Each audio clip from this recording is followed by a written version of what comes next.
the British-born killer who brought terror to the heart of London. Which is being treated as a terrorist attack until the police know otherwise. We should be very, very careful about who we let into this country. An effort to stop our democracy in its tracks. We need to make sure that our intelligence services have the ability to get into WhatsApp. Londoners have had more than a week now to digest the news. A man ploughed his car into a crowd, killing 3 people, rammed the gates of Britain's Parliament, then stabbed and killed a policeman before being shot dead himself. Initially, there was confusion over the facts, leading some journalists and insta-pundits astray. Then came the declaration, the verdict from the authorities on whether it was or was not an act of terrorism. Nothing in the attacker's personal history, drug abuse, domestic violence, criminal convictions, jail time, none of it seemed to override his identity as a Muslim. He was an adult convert. Some have opined that the wall-to-wall news coverage played into the hands of terrorists. Others rallied to signal that London, Parliament, and the British people would not be cowed by an attacker whose terrorist links were unproven. Nevertheless, politicians and some media outlets that back them have called for more powers to intrude, surveil, and further securitize the daily lives of Britons. And the story, as it plays out in the media, is a familiar one. And in some ways, it tells us more about the news outlets involved, their tendencies, allegiances, and shortcomings than it tells us about the attacker himself.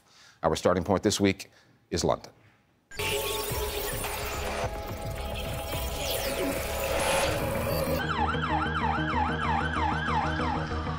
Stories like this one are as varied as the datelines that produce them, whether the news is coming out of London, Paris, Nice, or Brussels.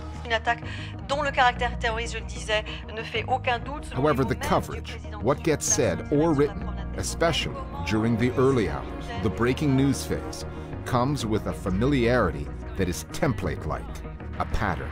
The terror at the gates of Parliament. There's a sense that every time one of these incidences happen, we're going to follow a well-worn script. We know nothing about him yet, don't know who it was, or the motivation, we can guess. Terrorism and acts of crime related to terrorism are very nuanced and very individual, and it's very difficult to come up with generalizations. So what we knew immediately after the attack happened was that the attacker was a person of colour and that they had attacked Westminster.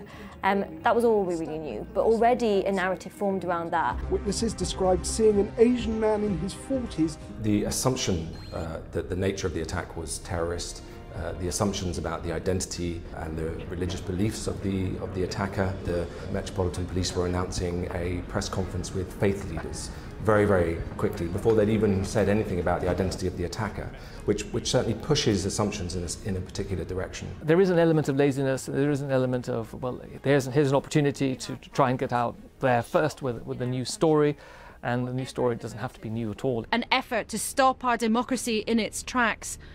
A new awful page of history. There was no risk that the story would be underplayed, as well as the usual editorial mishaps that come when the race to be first trumps the need to be right. Britain's Channel 4 wrongly identified the attacker as a known militant who, it later transpired, was in jail at the time. The correction, the climb down, was very British in that it was so understated. So it may be that we're not as certain as we were about the identity of this attacker. Then there were the political voices on the airwaves, such as Nigel Farage, ex-leader of the UK Independence Party, who has never seen an anti-immigration storyline he does not like. We haven't dealt with the growth of extremism because we've been too afraid to be called racist. He blamed slack border controls. We should be very, very careful about who we let into this country. Which made zero sense, since the perpetrator was not an immigrant. He was British, and like Farage, born in the UK. There's a racialised idea of the migration debate. So because the attacker was a person of colour, there was an assumption that he must not be from Britain.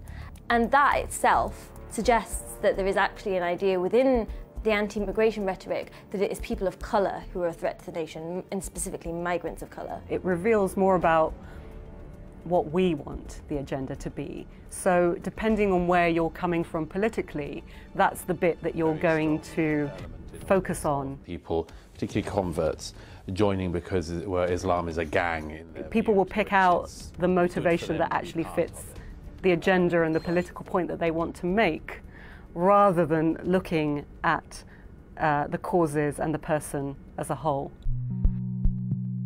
One of the most pointed critiques of the media coverage, both the amount and the tone, read like this: "It is not the act that spreads terror, it is the decision on prominence. To over-publicize such crimes is to be an accomplice after the act." And that came from a journalist, Guardian columnist Simon Jenkins, whose view was not universally shared. I think the coverage that was given is warranted. I think it's not disproportionate. Obviously, the location of the attack itself has very significant symbolic value, and I think it's clearly a subject of massive public interest, and the media need to do thorough coverage of it. I don't think it was proportionate. I think it was over the top, both in terms of tone and scale. You have a choice of prominence, and the prominence given to them now, I think, is aiding and abetting terrorism. He was right to say that. That's exactly what happens. But the other effect of that is that it also fuels the narrative of the far right. Right-wing papers in the UK, like the Daily Mail and The Sun, did their part, echoing, without challenging, the tough security talk coming out of the government. The perpetrator was reportedly phone messaging via WhatsApp just minutes before the attack. The minister responsible for domestic safety later said encrypted services like WhatsApp provide terrorists with a place to hide. Can I put it to you that that situation is now completely unacceptable? That is my view. And that the security services need access to people's private messages. The Sun echoed that line too, even though there is not a shred of evidence the attacker had conspired with anyone, let alone over WhatsApp. So it doesn't help. It's a self-defeating structure. But as a quick soundbite, We need to make sure that our intelligence services have the ability to get into situations like encrypted WhatsApp. it does sound nice, doesn't it, to say that we're going to take this seriously and we're going to take on these tech giants and we want to see the messages that these terrorists send, even if the reality of what you're saying cannot be achieved. When the Home Secretary blames WhatsApp, and then the Sun newspaper joins in, and then the Daily Mail starts saying, well, it's Google, it's all the fault of Google. These are very simplistic explanations for things that are not simple. But the responsibility of politicians and the media now is to say, you need to engage with complexity.